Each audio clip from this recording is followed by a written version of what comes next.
Halo kaum berbahan, Inal Agent Wolf Agent mohon maaf lahir dan batin. Kembali lagi bersama saya Babang Don Cuan. Kali ini saya akan membahas alur film dari Ninja Assassin. Film laga besutan Amerika ini menceritakan seorang pria yang harus membalaskan dendamnya kepada klan yang telah melatihnya menjadi seorang pembunuh. Hal itu dipicu oleh kematian dari kekasihnya yang mana dia menemukan sebuah fakta baru jika di klan tersebut terjadi pengkhianatan. Dikarenakan saya hari ini mau sowan ke rumah Raja Arab, jadi tak usah banyak cakap-cakap lagi. Siapkan bantal posisikan rebahan, tariklah keluar bapak, and no is no bar. Dan inilah Ninja Assassin.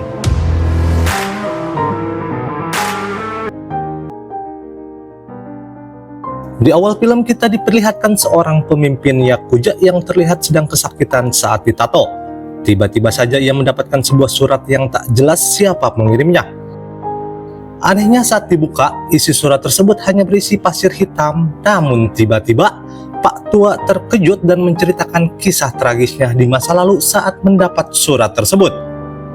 Bahwa dahulu seorang ninja hendak membunuhnya, namun ia beruntung. Hanya dia yang berhasil selamat dari tusukan pedang di dadanya.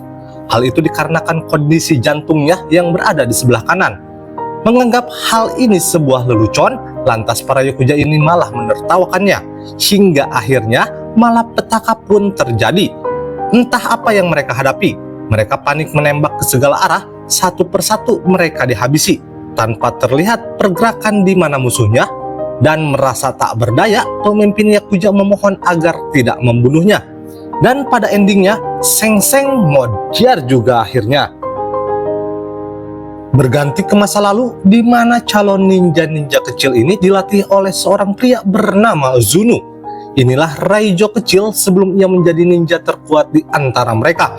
Rupanya Ozunu telah menyadari potensi besar dalam diri Raijo yang akan dinobatkan sebagai calon penerusnya memimpin klan. Suatu malam Ozunu menunjukkan cara ninja dalam menyembuhkan luka. Namun dalam hitungan detik saja, luka tersebut hilang tanpa bekas.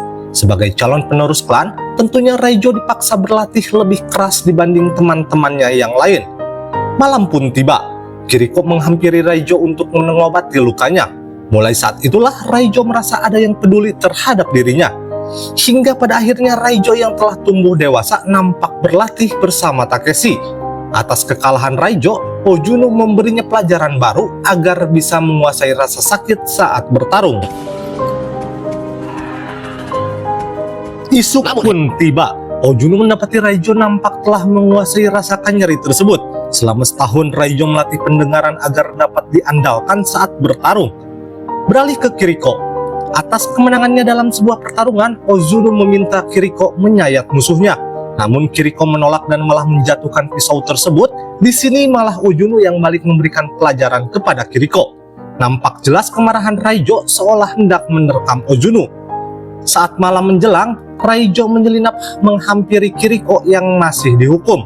Raijo menanyakan apa sebab Kiriko selalu membangkang, namun Kiriko hanya menjelaskan, itulah mengapa kamu berada di luar dan mengapa aku berada di dalam.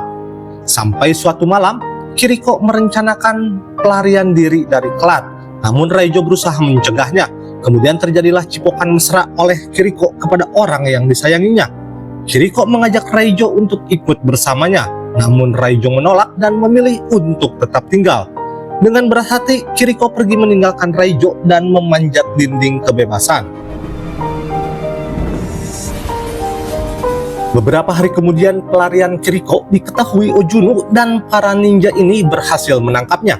Dianggap sebagai pengkhianat, Kiriko bersiap menjalani hukumannya. Ozunu meminta Takeshi mengeksekusi Kiriko di hadapan Raijo, dan Raijo dipaksa harus menyaksikan belahan jiwanya Modiar tepat di depan manonnya sendiri. Bertahun-tahun kemudian Raijo tumbuh dewasa, Ozunu memintanya menyelesaikan misi pembunuhan pertama. Dibekali sebuah pisau tanpa basa-basi, Raijo menghampiri korban dan langsung menusuk tepat di lehernya. Nampaknya target yang dihadapi sangatlah kuat. Dia masih mampu melawan dan cukup merepotkan. Akhirnya dengan waktu yang cukup lama, orang tersebut berhasil juga untuk dilumpuhkan. Setelah misi selesai, Raijo bertemu Ozunu di atas gedung. Sebagai penghormatan atas keberhasilannya, Ozunu meminta Raijo mengeksekusi seorang kunoichi yang berusaha melarikan diri. Sesaat Raijo terdiam, teringat kematian Kiriko kekasihnya, hingga kemarahan Raijo memuncak dan menebas wajah Ujunu yang tepat berada di depannya.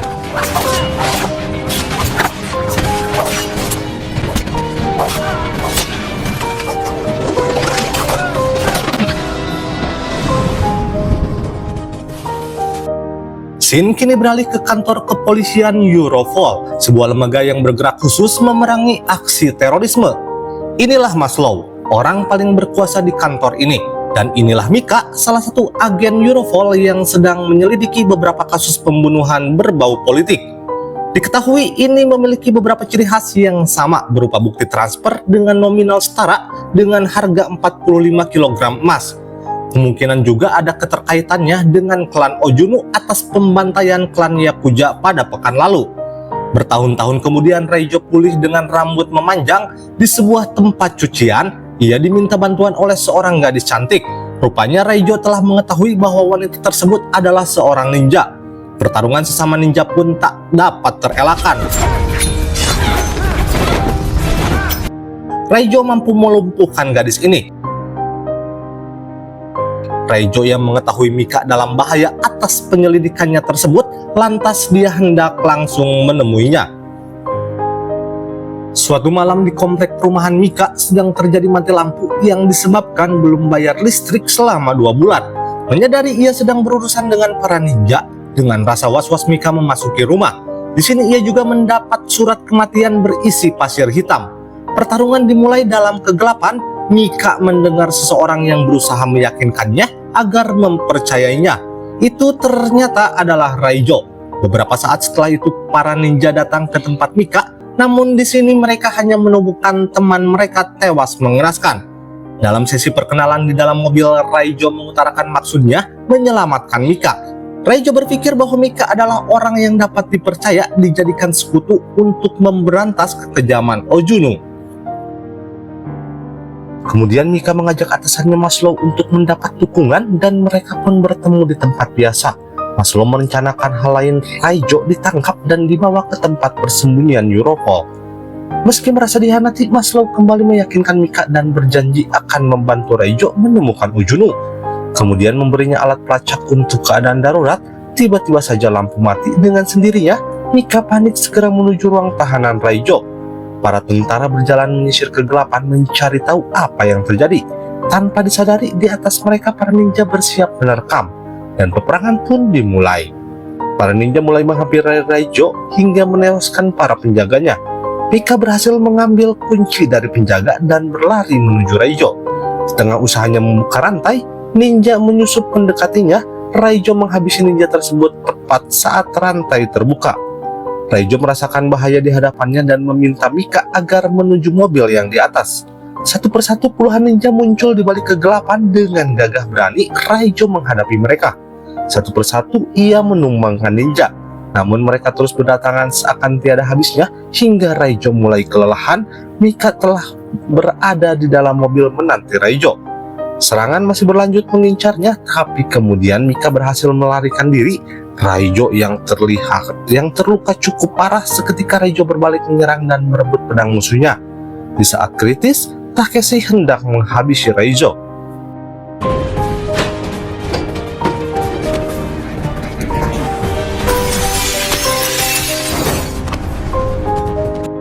Dalam sebuah hotel, Mika membawa Raijo beristirahat dalam kondisi tak berdaya.